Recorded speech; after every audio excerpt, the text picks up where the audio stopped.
They're coming back at a good time as we're just about set for a kickoff. So conditioning going to be a factor here. Who can hold up to the test?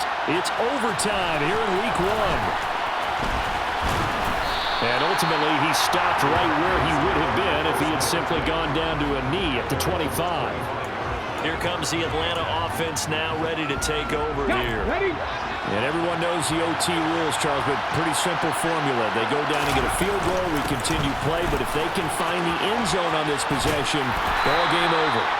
And as meticulously as all teams plan for a game, I don't doubt for a second on that offense coordinator's play sheet, he's got some overtime plays that he wants to run. I know it sounds crazy, but they plan for everything. 1st and 10 all the way throughout the game, 2nd and 7, whatever.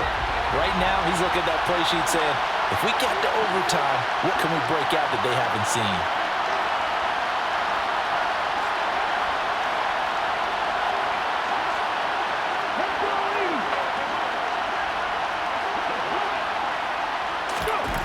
On 3rd down, he'll drop to throw. And this is caught. Amari Cooper.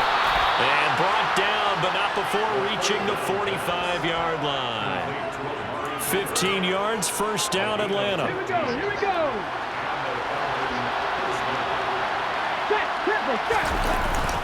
Running straight ahead is Jacobs. And this will be a Falcons 1st down as good running gets him to about the 44. They go with the ground game, pick up the 1st, now in plus territory. And that changes the whole mentality of a play caller, doesn't it? Once they cross the 50, they feel like they're in the strike zone. All right? You don't have to be in the red zone to take those big shots downfield or go after the end zone. Right now, that might be available to them. And now this first drive in OT continues. 2nd and 11. Looking for Cooper. That's complete. And they're going to get this down near the 35-yard line.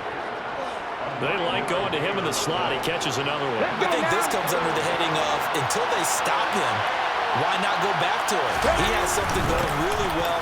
Great working relationship with the guy throwing the ball, and they keep making the connection.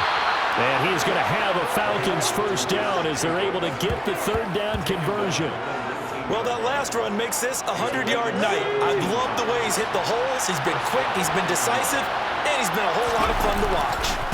On 1st down, they go with Jacobs again. Give him 5 on the carry there, and it'll be 2nd down.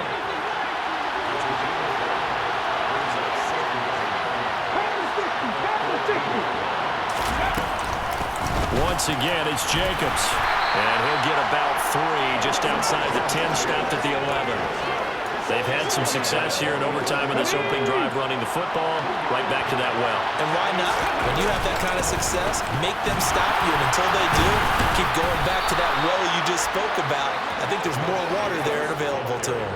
129 yards rushing for him now as his big night continues. So another 3rd down conversion, and now they've got... And he is in for the score! And it is absolute stunned silence here as they win it on the road in overtime. And he was excellent on that drive. He deserved to be the one to get across the chalk. Oh, I agree with you totally. A workhorse on the drive, and how about that last decisive run to punch it in?